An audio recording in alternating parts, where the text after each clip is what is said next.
And the Antelope Valley is in Southern California, in the kind of westernmost part of the Mojave Desert. And this region has long been home to advanced aerospace projects, classified aerospace projects. At the center of the valley is Edwards Air Force Base, which is kind of made famous in the film The Right Stuff. Chuck Yeager breaking the sound barrier, these sorts of things.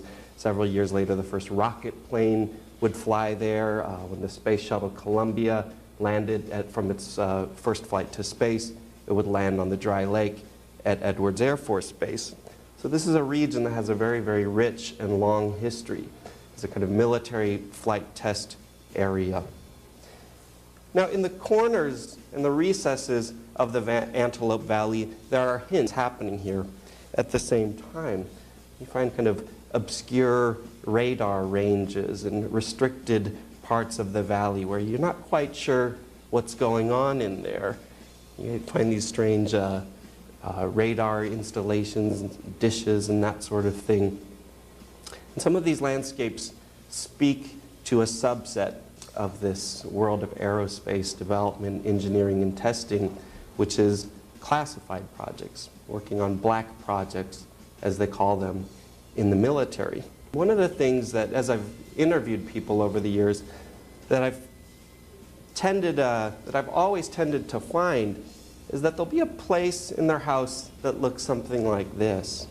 They'll always have a study or a kind of a room where they have artifacts from the different projects that they've worked on. But people were always eager to show me things like a mug, have blue team, things like a hat like this where it says Cobra Judy, or different paperweights with kind of weird insignias on them, or desk models showing various aircraft or different unmanned aerial vehicles, this sort of thing.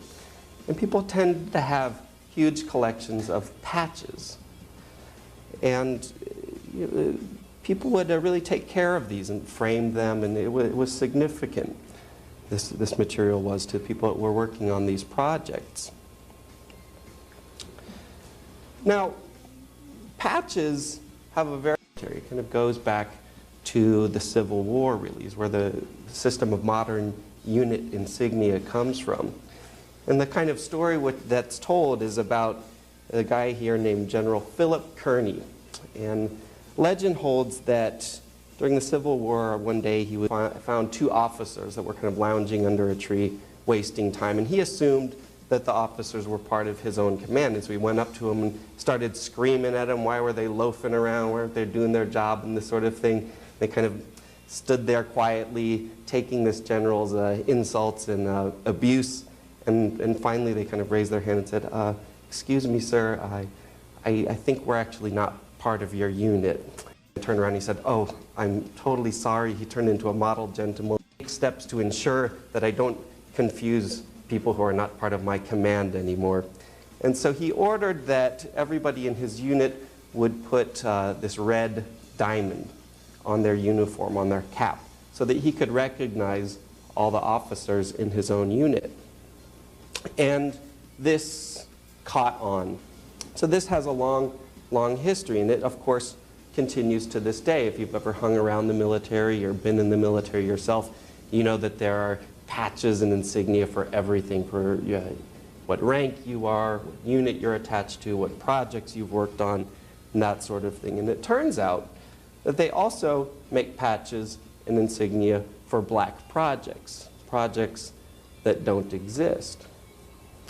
Now, where do these black projects come from? What is a black project? I think a good place to look, if you want to understand what a black project is and where they come from, is in the defense budget.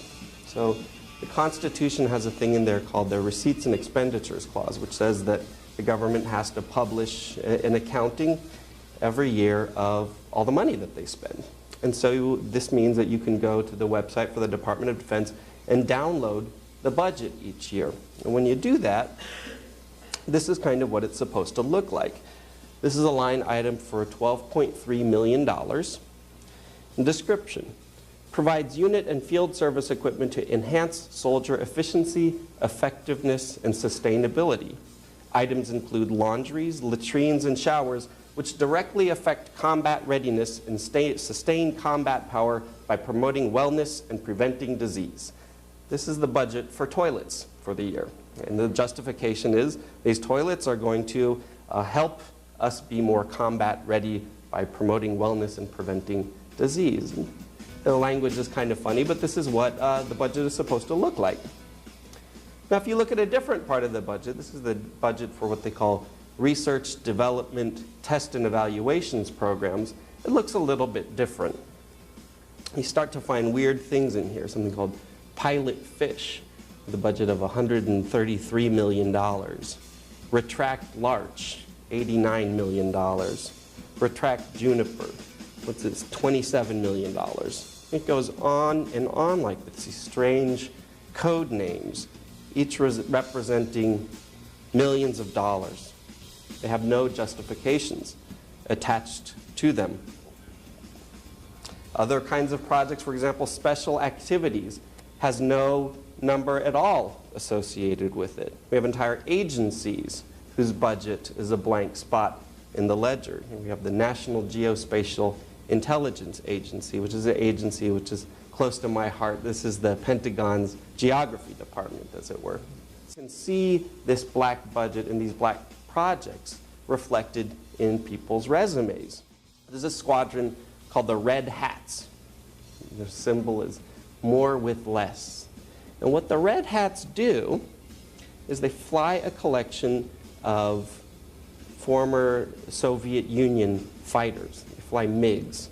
And they fly them out of Area 51 in Nevada, this kind of secret base out there. This is a photo of a MiG-21. It's one of them flying.